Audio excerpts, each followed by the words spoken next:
So today we are going to study some reasoning questions. Okay, we are going to solve some reasoning question. Which name is reasoning? It is self-explanatory that it should have a reason. किसी भी question को solve करने के लिए आपके पास एक perfect reason होना चाहिए. समझ में आ रहा है?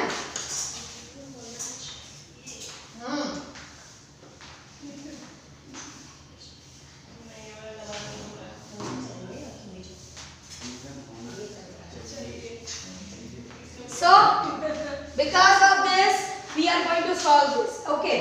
So first one, the question is tick the correct answer figures which comes next. देखो अब इसमें क्या करना है.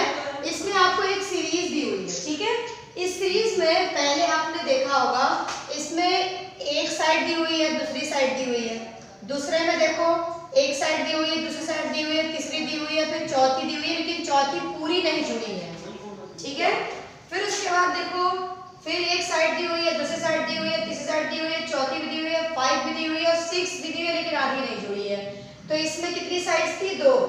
इसमें कितनी हो गई थी? 4. इसमें कितनी हो गई? 6.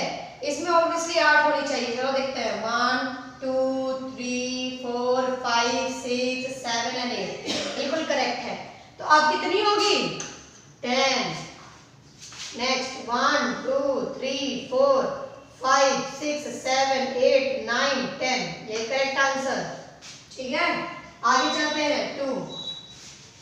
इसमें देखो एक एरो दिया हुआ है आपको, ठीक है. एरो जो है वो किस दिशा की ओर जा रहा है? It is on north east.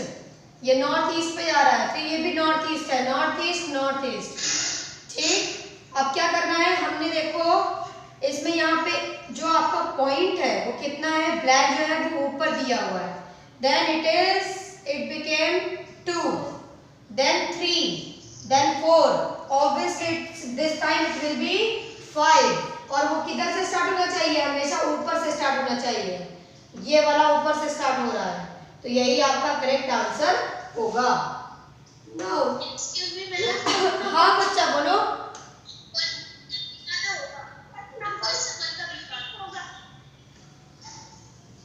कौन बोल रहा है? फिर से बोलो बेटा. 1 का P होगा मैम.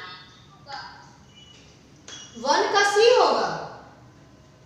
B होगा. नो मैम A होगा. B होगा. B M2 से स्टार्ट हो रहा है. हाँ बिल्कुल सही कहा. Very good. किसने लगाया दिमाग? बिल्कुल सही कहा. करेक्ट. इसमें देखो वो पहले की बात कर रहा है बेटा, पहले की बात कर रहा है. फर्स्ट वाले में ए जो है, जो मैंने बताया है आप लोगों को, वो ऊपर से स्टार्ट हुआ था, इसलिए ये रॉन्ग होगा. भले ही उसमें 10 दिया हुआ है, डजंट मैटर. ये स्टार्ट किधर से हुआ है? लेफ्ट से हुआ है. इधर देखो ये लेफ्ट से स्टार्ट हुआ है, तो ये आंसर क्या होगा? करेक्ट होगा बच्चों. बी वाला का करेक्ट आंसर है, ठीक है. चलो थैंक यू बेटा, thank you. Okay, so next question. यहाँ पे देखो, यहाँ पे एक स्नेक डिजाइन दी हुई है, ठीक है. इधर भी उल्टा एस दिया हुआ है, उल्टा एस दिया हुआ है, उल्टा एस दिया हुआ है. ऊपर वाले में क्या है? एक सिंपल डॉट है, वो भी कहाँ पर? फर्स्ट कॉर्नर पर. दूसरे में सेकंड कॉर्नर पर भी है. तीसरे वाले में फर्स्ट कॉर्नर पर भी है, सेकंड कॉर्नर पर भी है, और फर्स्ट कॉर्नर के थोड़ा बगल फिर एक दिया हुआ है.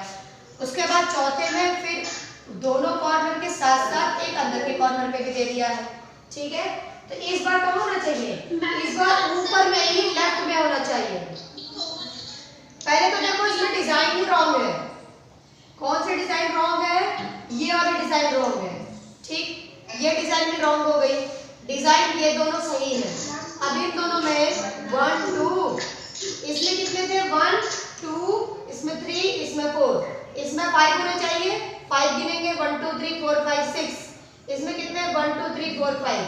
तो बी वाला आंसर करेक्ट है. बी वाला आंसर करेक्ट है. Okay, next one. Find the missing number. Missing number ढूंढना है हमें, ठीक है. पहले वाले में देखो 5, इधर दिया है 3, इधर नीचे दिया है 8. ऐसा तुम्हें इसमें गणित भिड़ाना है कि बीच वाला आ जाए, ठीक है. फिर से पहले तो सब लोग म्यूट कर लो माइक को, मुझे पता चलेगा जो किसका माइक खुला हुआ है तो उसकी खैर नहीं।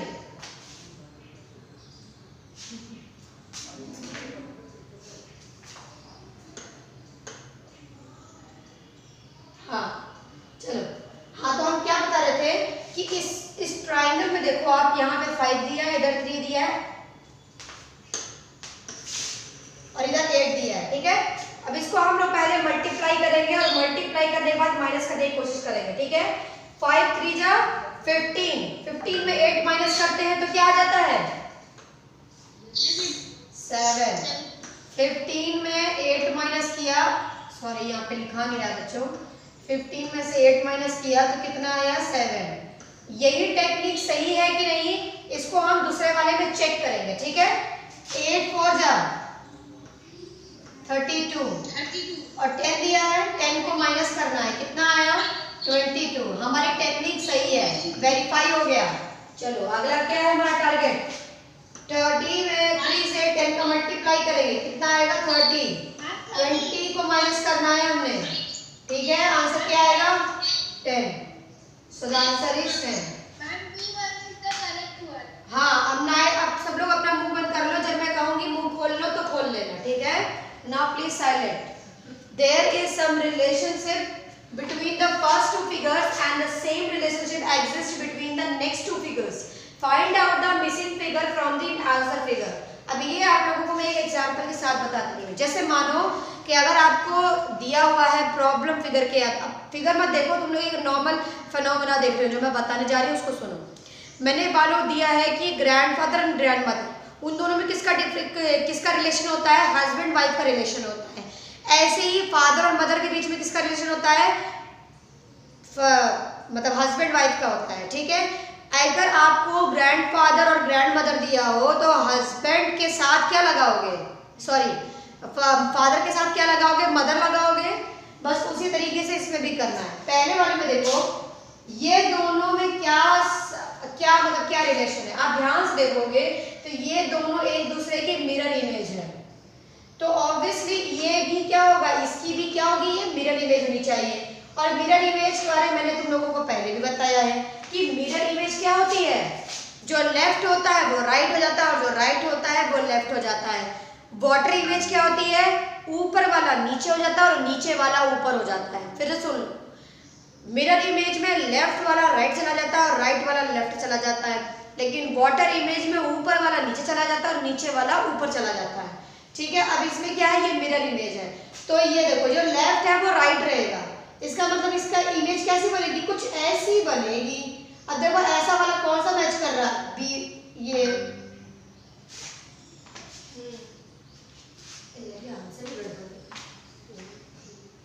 बच्चों इसमें थोड़ा सा ना गड़बड़ डिजाइन में दे दिया है, तो आप लोगों का आंसर सी हो, ठीक है। थोड़ी सी इसकी डिजाइन गड़बड़ हो गई है, चलो कोई नहीं। So answer is C, IQ challenge 2, ठीक है।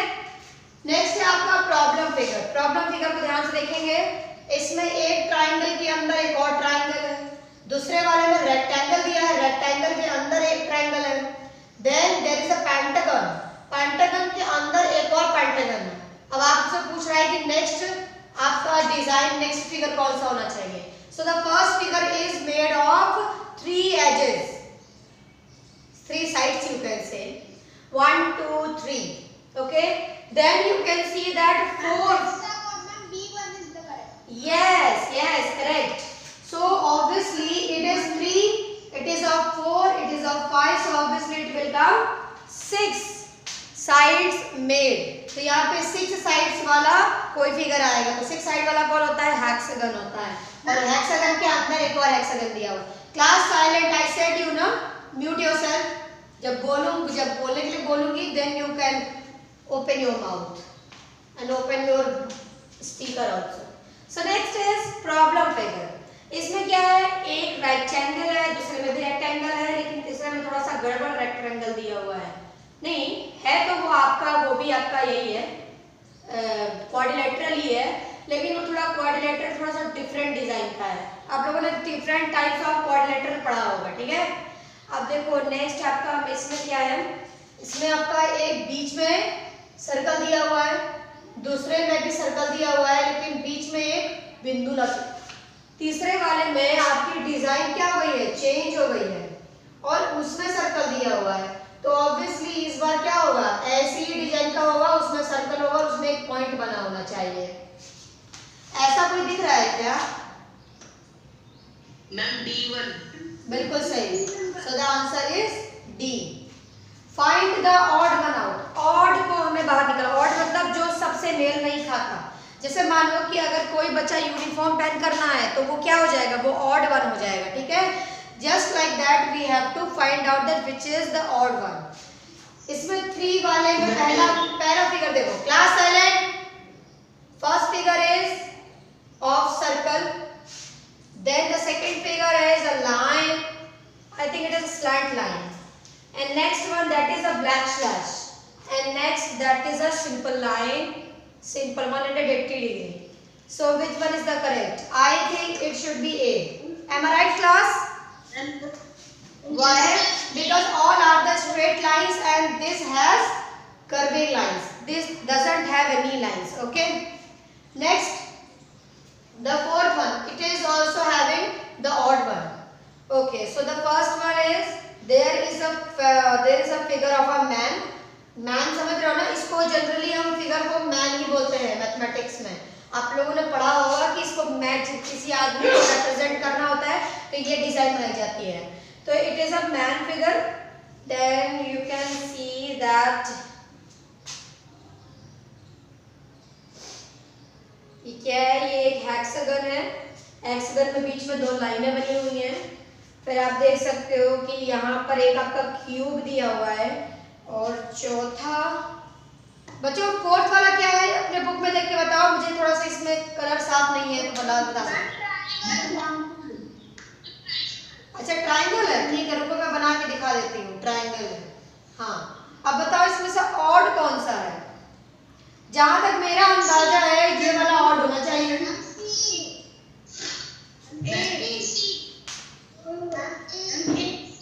कितने लोग सी बोल रहे हैं? इनमें से किसी में भी सर्कल था क्या? कुछ भी मतलब बोलोगे, रीजन होना चाहिए ना। रीजनिंग पढ़ रहे हैं, रीजन होना चाहिए। रीजन नहीं है तुम्हारे पास इसको बताने के लिए। हमारे पास ये रीजन है। क्या रीजन है? इसमें सर्कल दिया हुआ है और किसी में सर्कल नहीं दिया हुआ है, तो ऑब्वियसली ये करेक्ट आंसर नहीं है। सॉरी, यही करेक्ट आंसर है, मतलब यही एक और सी वाला क्या है? 3D फिगर है। और सब क्या है? 2D figure.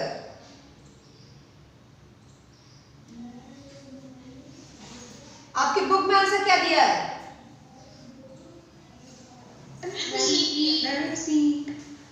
चलो वो भी सही कह रहा है, ऐसी बात नहीं है। बच्चे ऐसा हो सकता है कि रीजनिंग में ना आप कोई और रीजन लगा रहे हो और एग्जामिनर किसी और रीजन से आपको क्वेश्चन दिया हो, तो ये डिपेंड करता है कि आपने करेक्ट रीजन लगाया है या नहीं, एग्जाम में आ सकता है।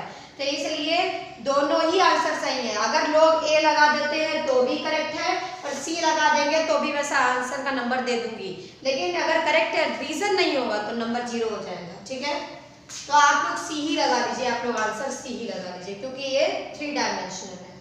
चलो नेक्स्ट है आपका the 2 problem figures have some common features, select the answer figure which has the same commonality. Commonality मतलब जिसमें कॉमन हो किसी चीज में। ठीक है, 2 problem figures have some common features, इन दोनों फिगर्स में कोई कॉमन फीचर्स हैं। ठीक है, select the answer figure which has the same commonality, मतलब इनके जैसा होना चाहिए।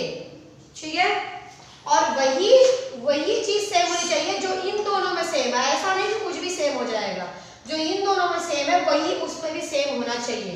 देखो आप देखो, इस वाले में ट्राइंगल दिया है, इसमें भी ट्राइंगल दिया है, इसमें सर्कल दिया है लेकिन इसमें सर्कल नहीं दिया हुआ, लेकिन ट्राइंगल दोनों में है।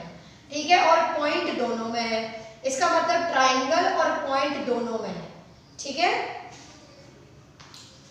अगले वाले में हम ढूंढेंगे, इसमें ट्राइंगल स्क्वायर, ओके स्क्वायर भी है और ट्राइंगल भी है।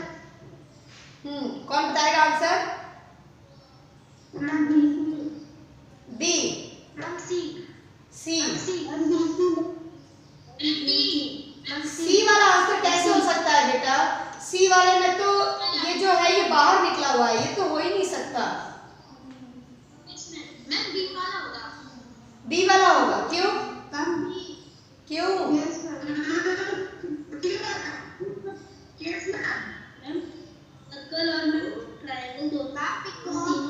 सर्कल भी है, ट्राइंगल भी है, स्क्वायर तो नहीं है, स्क्वायर तो नहीं है।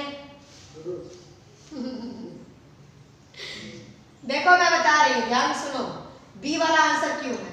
क्योंकि देखो इसमें देखो सर्कल है, इसमें सर्कल है, सर्कल या ट्राइंगल या स्क्वायर इन्हीं तीनों में से कोई होना चाहिए था, और इसमें देखो सर्कल भी है और ट्राइंगल भी है, ठीक है। लेकिन इसका बिंदु जैसे बाहर है ना अंदर वाले के, वैसे ही इसका बिंदु भी बाहर है अंदर वाले के, और इसमें बिंदु बाहर है लेकिन ये चिपका हुआ है, इसलिए ये रॉन्ग हो गया। और इसमें अंदर है लेकिन बिंदु को अंदर बना दिया है, इसलिए ये रॉन्ग हो गया। तो answer is B. Next problem figure, ये फिफ्थ वाला समझ में आया बच्चों? ठीक है, चलो आगे देखो। इसमें आप देखो ये एक डिजाइन दी हुई है, दो सिलेंड्रिकल डिजाइन दी हुई है, ठीक है। इधर आपका ये दोनों आपस में चिपके हुए हैं। इसमें क्या है कॉमनिटी? इसमें कॉमनिटी क्या है कि दोनों स्टिक हैं आपस में, एक ही डिजाइन एक दूसरे से चिपकी हुई है। ऐसी कौन सी डिजाइन है जो एक दूसरे से चिपकी हुई है और सेम डिजाइन है? बिल्कुल सही, C is the correct answer. Okay, next आपका क्विज दिया हुआ है बच्चों, आंसर आप ही लोग बताओगे, लेकिन सब लोग अपना अपना मुंह बंद कर लेंगे, केवल एक ही बच्चा आंसर देगा, जिसके घर से एकदम साफ आवाज आ रही है।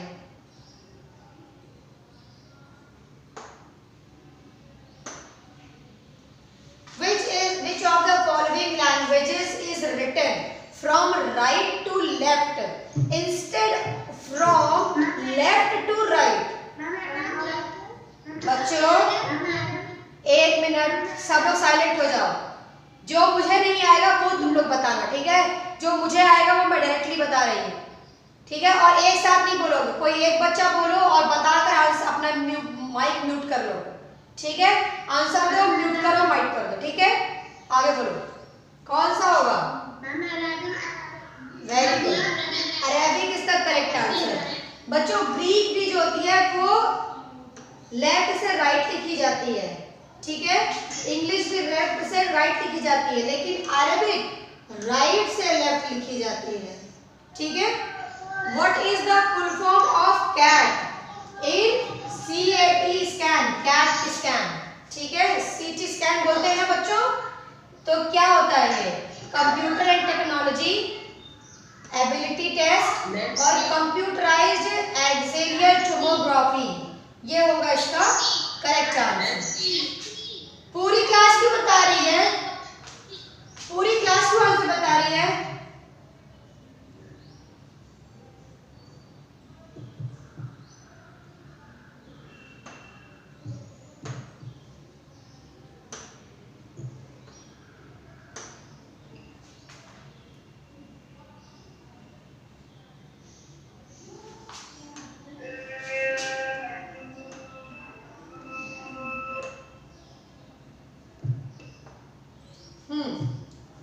What is the process of recording a movie onto a CD called?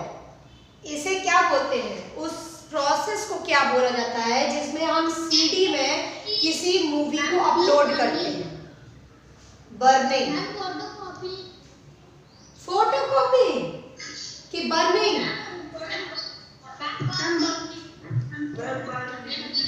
Only one child will give me the answer. Decide कर लो कौन सा बोलेगा। Yes बेटा, you will tell.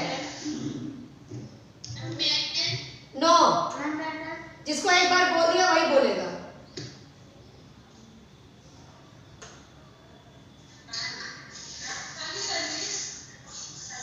और ये माइक म्यूट कर लो, आंसर बताकर माइक म्यूट कर लेना।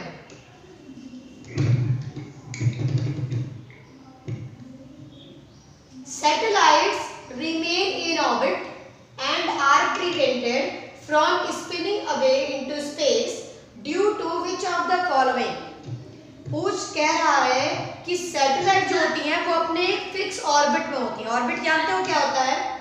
किसी भी सैटेलाइट को जब ऊपर भेजा जाता है तो उसकी एक क्षमता होती है। जैसे मानो कि ये आपकी अर्थ है, अर्थ के चारों ओर सैटेलाइट क्या करती है? घूमती है।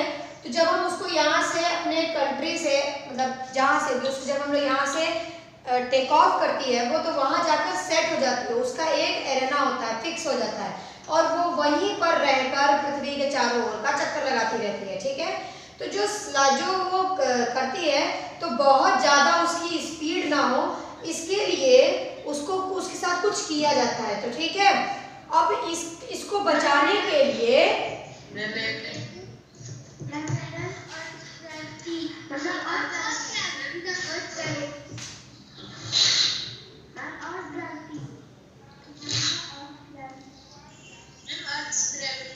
Class first, all of you please silent. Vivek will give me the answer only. Okay. Nobody will speak now. Only Vivek will speak. And Vivek, you will unmute your mic when I will tell you. Otherwise, nobody. Dipanshu, please.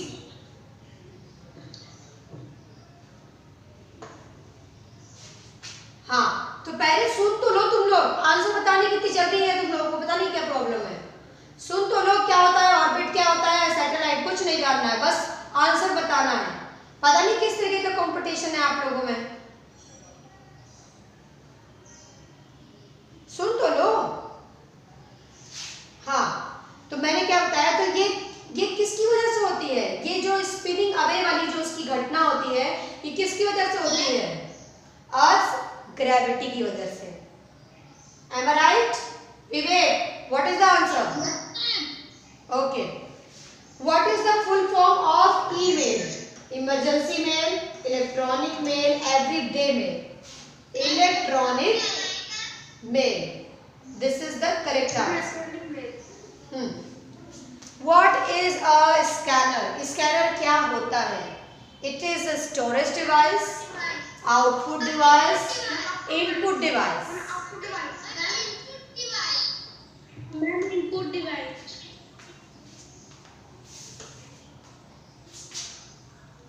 Who is speaking? Input device. Sarthak, have I told you to speak? Kindly silent class. You know that is making a chaos in the class. Don't do it, children. So the answer is output device. Scanner होता क्या है? थोड़ा सा मैं बता दूं। Scanner एक तरीके का, पहले मैं बोल लूं, it is an input device. बिल्कुल सही कह रहे हो, पहले मेरी बात तो सुन लो। तुम लोग को आंसर देने की कितनी जल्दी है? सुनो, एक स्कैनर एक तरीके का डिवाइस होता है जिसमें हम किसी भी कागज को, अगर वो हमारे पास हार्ड कॉपी हो तो हम उसकी सॉफ्ट कॉपी बना सकते हैं। कैसे? उसको स्कैन करके हम उसका एक सॉफ्ट कॉपी बनाकर कंप्यूटर पे अपलोड कर सकते हैं। तो स्कैनर का यही काम होता है। आजकल तो जो फोटोकॉपी, जो आपका फोटोस्टेट होता है, वो फोटोस्टेट मशीन आजकल स्कैनर के साथ आ रही है। तो इस डिवाइस को हम क्या बोलते हैं? Input device.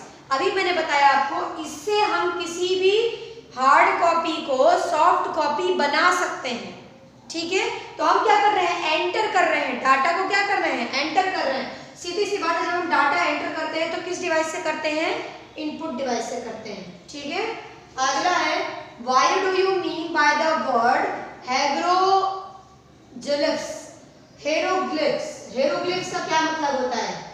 इसका मतलब सीक्रेट लैंग्वेज होता है, कोडेड वर्ड्स होता है, या सेक्रेट राइटिंग होता है? आप बताओ विवेक आंसर।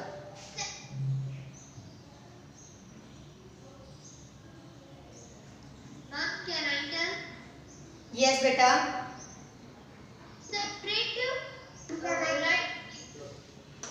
Secret writing. अबे सेक्रेट राइटिंग क्या होती है? अब ये भी सुन लो।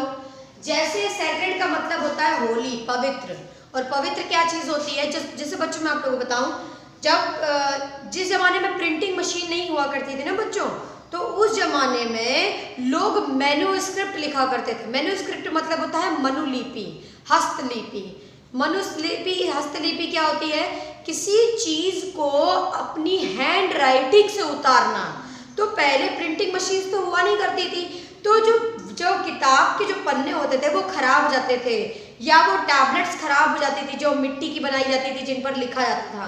तो क्या करते थे लोग, ताम्रपत्र होता था पहले जमाने में, जो बड़ी बड़ी पत्तियां होती थी उनको सुखाकर उनमें इंक से किसी एक आदमी को अपॉइंट करते थे। वो बैठ के दिन भर क्या करता था, हर चीज को कॉपी करता था, मैन्युस्क्रिप्ट बनाता था।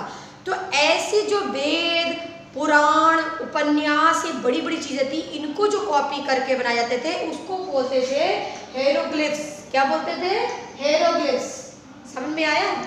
नेक्स्ट क्या है? When did the first personal computer Apple II appear? सबसे पहला first person computer Apple II कब अपीयर हुआ? यस बेटा, tell. Okay, 1977। So who invented Polaroid camera? Polaroid camera क्या होता है, कोई बता सकता है?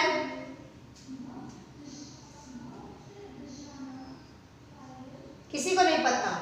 पोलरॉइड कैमरा वो होता है बच्चों, जैसे आप लोगों ने देखा होगा कि आजकल जो मोबाइल होता है, जब वो किसी आदमी की फोटो लेता है तो उसके चारों साइड धुंधुला कर देता है ना? ऐसा करता है ना आपका कैमरा आजकल के फोन का? तो उसी तरह पहले जो कैमरा होता था वो भी इसी तरीके से होता था। बोलो। Yes ma'am. ठीक है, अब बताओ पोलरॉइड कैमरा किसने बनाया था? एडविन एच लैंड ने, थॉमस अल्वा एडिसन ने, या डायना पामर ने? बिल्कुल बिल्कुल, एडविन एच लैंड ने। अब कौन मुझे बताएगा थॉमस अल्वा एडिसन ने क्या किया था?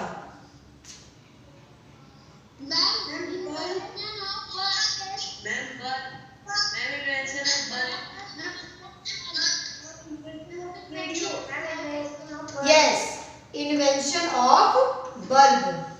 उसने बल्ब का आविष्कार किया था। कुछ लोग बोलते हैं कि थॉमस अल्वा एडिसन ने इलेक्ट्रिसिटी का आविष्कार किया था। अरे इलेक्ट्रिसिटी तो पहले ही थी हमारे देश, सारे दुनिया में, कहां से कोई आविष्कार करेगा? उसका खोज की थी बोल सकते हैं। ठीक है, नेक्स्ट है आपका, in what form does a compact disc store data? Compact disc मतलब जो आपकी सीडी होती है वो इस डाटा को किस फॉर्म में स्टोर करती है? मैग्नेटिक वेव्स के रूप में, बाइनरी कोड के रूप में, या एनालॉग कोड के रूप में? अब बताओ बाइनरी कोड क्या होता है?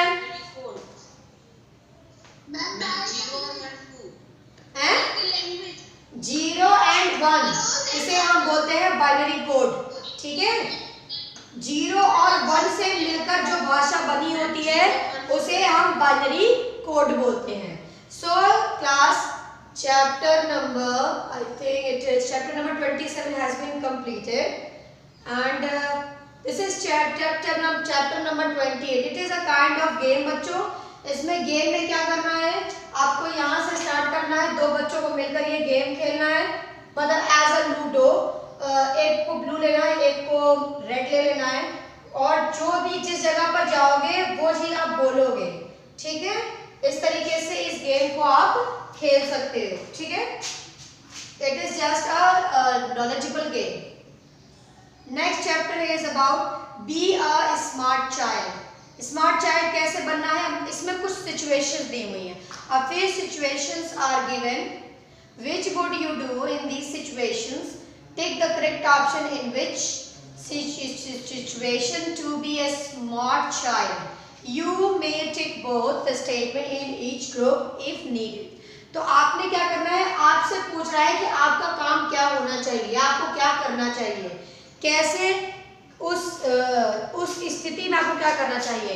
कई बार एक सही होगा, कई बार दोनों सही होंगे, इसलिए हम पहला देखेंगे। ठीक है, मैं आप लोगों को एक बता दे रही हूँ, बाकी आप लोग खुद करो। If you are traveling in a crowded train and find someone reading a newspaper while keeping his leg crossed, आप किसी व्यक्ति को, आप ट्रैवल कर रहे हो, आपने किसी आदमी को देखा जो क्रॉस लेग कर करके न्यूज़पेपर पढ़ रहा है, तो आप क्या करोगे? You would ask him not to read the newspaper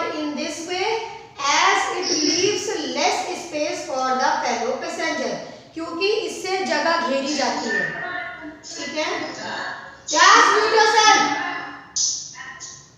class mute yourself I said.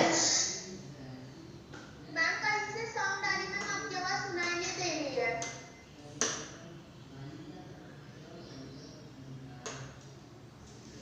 दूसरा है you would find a suitable place for yourself and ask him to show his newspaper to you too. और आप क्या कहो, आपके दूसरा लिखा है कि या तो आप अपने लिए एक अच्छी सी जगह ढूंढ लोगे जहां पर आप आराम से बैठ सको और उससे कहो कि आपको भी वो न्यूज़पेपर दिखाए।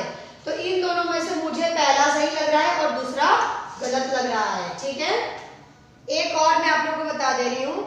इफ यू नोटिस अ कबाड़ी वाला you know who collects the garbage from your house, ठीक है, constantly keeping his eyes on a house of your locality during the daytime when there are not many people around। अगर आप देखते हो कि कोई कबाड़ी वाला क्या कर रहा है, किसी घर की ओर झांक कर देख रहा है दिन दोपहर में, और जहाँ जब ज्यादा लोग नहीं हो आसपास, तो क्या हो सकता है वो कोई चोर हो और रात में चोरी करने की प्लानिंग कर रहा हो। So you would ask the कबाड़ी वाला not to visit your locality again। आप उस कबाड़ी वाले को वहां से चले जाने को बोलोगे और कहोगे दोबारा यहाँ पर कभी मत आना। या फिर you would immediately inform your parents about the activity of this कबाड़ी वाला, कि जाकर अपने पेरेंट्स को बताओगे। ऑब्वियसली हमें क्या करना चाहिए, अपने पेरेंट्स को बताना चाहिए, कबाड़ी वाले से उलझना नहीं चाहिए। कबाड़ी वाले से उलझोगे तो कबाड़ी वाला आपको पीट भी सकता है, ठीक है। नेक्स्ट है आपका, if you find that the security guard of your apartment does not make any enquiry of the strangers entering the premises. अगर आपका वॉचमैन दिन भर, उसको इस बात से कोई फर्क नहीं पड़ता कि कौन आपके घर के इलाके में घुस रहा है, और वो किसी से कोई भी क्वेश्चनिंग नहीं करता, तो आपको क्या करना चाहिए, you would immediately inform the welfare association of your apartment. आप अपने अपार्टमेंट के वेलफेयर एसोसिएशन को कॉल करेंगे, या फिर you would ask the security guard to check all the strangers properly before letting them enter the premises. या फिर आप सिक्योरिटी गार्ड को खुद ये बात बोलेंगे कि वो लोगों से, स्ट्रेंजर से, जो अनजान लोग हैं, उन्हें घुसने से पहले उनसे कुछ क्वेश्चंस करा करें। आपको क्या लगता है, आपको दोनों करना चाहिए? मेरे हिसाब से तो दोनों करना चाहिए, क्योंकि जब तक वेलफेयर एसोसिएशन सोसाइटी उसके ऊपर एक्शन लेगी तब तक तो हो सकता है कोई अनहोनी हो जाए। इसलिए जरूरी है कि आप भी वॉचमैन से ये बात कहें और अपने वेलफेयर एसोसिएशन वालों से भी ये बात कहें। So 3 questions I have told, rest of the question you can do it yourself, okay? So class, for today this much only. Thank you everyone.